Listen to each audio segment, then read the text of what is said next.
So how do we activate faith for God to do the impossible? You see, faith always rests on the quiet shoulders of surrender.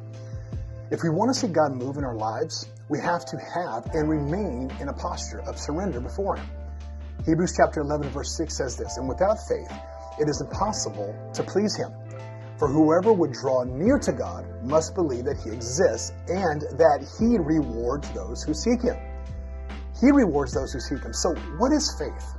Hebrews 11:1 describes it like this. Now faith is the assurance or the confidence of things hoped for, the conviction of things not seen. So faith is confidence and conviction in what God has spoken, and which hasn't come to the surface quite yet. We believe it, we hear it, we have faith for it. So faith is something that we haven't yet experienced or seen that He's led us to believe for the impossible. Psalm 25 says this, "It's the glory of God to conceal things, but the glory of kings is to search things out."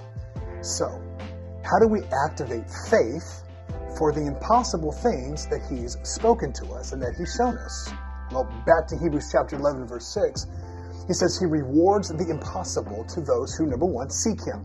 Matthew 6:33 puts it plainly.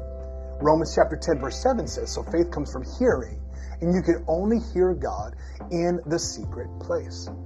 The secret place is not only a place for rest and security, but it's also a time for equipping and training for you to activate faith for the impossible. So number one, we have to seek Him. Number two, we hear Him. Number three, we obey when it's time.